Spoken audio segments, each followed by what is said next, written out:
IED पे switch कर रहे हैं। मैक्रो में हमने नेशनल इनकम खत्म कर लिया, सबसे बड़ा चैप्टर पूरी क्लास 12th का।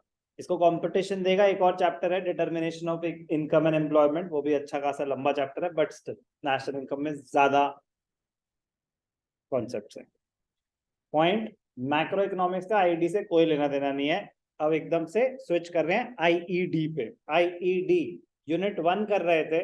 ID unit 1, Indian economy on the eve of independence and the Indian economy till present. कैसे सर? 3 सेगमेंट्स में डिवाइड करा यूनिट 1 को। यूनिट वन को 3 सेगमेंट में डिवाइड करा। कैसे? First one was Indian economy on the eve of independence, कि 1947 में क्या सिचुएशन थी। Part 2 of unit 1 is 1950 to 1990। पार्ट 2 is 1950 to 1990. Part 3 of Unit 1 is new economic reforms since 1991. Since 1991 till today. तो हम पूरा 1947 से लेके आज तक कवर करेंगे यूनिट 1 में ही। बट किस कंटेक्स्ट में? तो जो हमने Indian economy on the eve of independence पढ़ा था, फोकस एरियाज क्या थे? Agricultural sector, industrial sector, demographic transition, occupational structure, foreign trade. ठीक है ना? यही मेन एरियाज थे।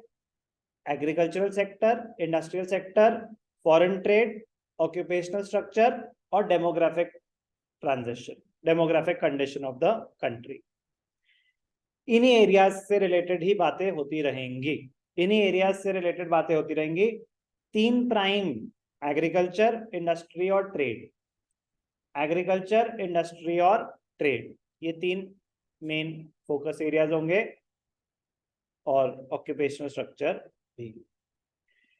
तो before moving on to the second chapter of unit 1, second chapter is the Indian economy from 1950 to 1990। वो start करने से पहले एक क्विक रीकैप कि what was the state of the Indian economy, when India gained independence, और Indian economy on the eve of independence, क्योंकि वो बहुत जरूरी है, वो स्टार्टिंग पॉइंट है इस चैप्टर का। ये सिचुएशन थी, तो उस सिचुएशन को हैंडल करने के लिए ही तो कुछ स्टेप्स लिए होंगे। तो क्या स्टेप्स लिए वो अंडरस्टैंड करने के लिए ये जरूरी है कि प्रॉब्लम्स क्या क्या थी, आएगा वहां पे भी। बट एक quick recap, what was the state of Indian economy on the eve of independence? Colonial economy थी, ब्रिटिश कॉलोनी बन के रह गए थे। Semi feudal economy, relationship between the tenant and the landlord.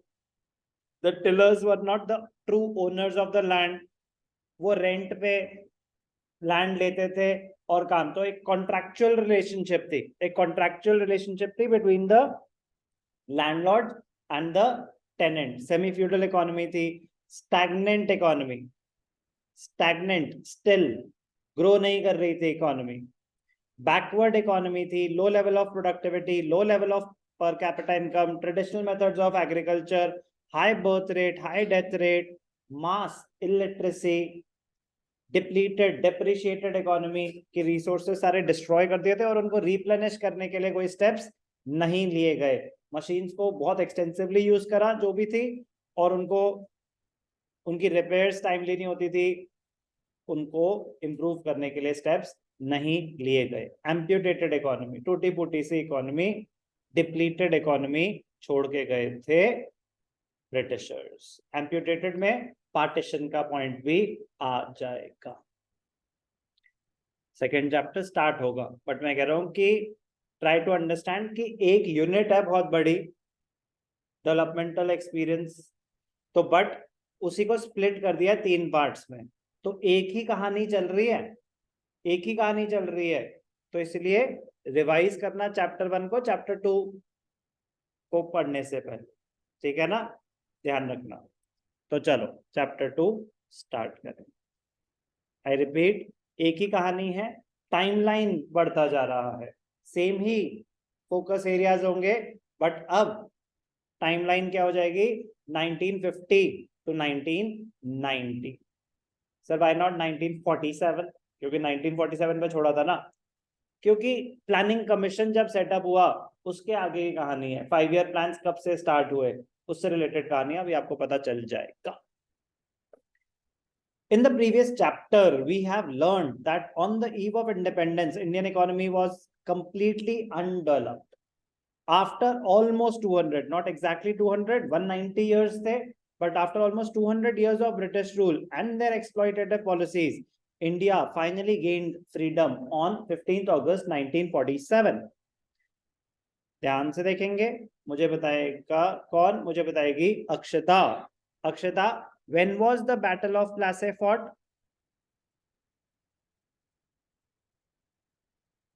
Pearl? 1757.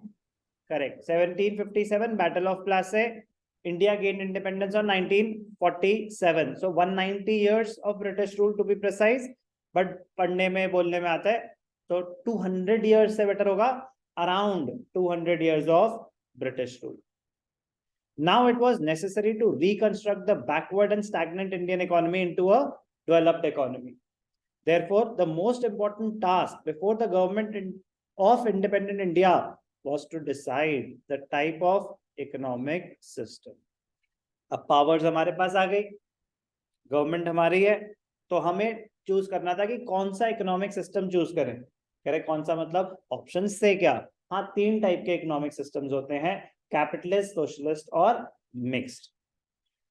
तो the government had the most important task of deciding which economic system to be chosen, which would be most suitable for India. Economic system, it refers to an arrangement by which the central problems, what are the central problems?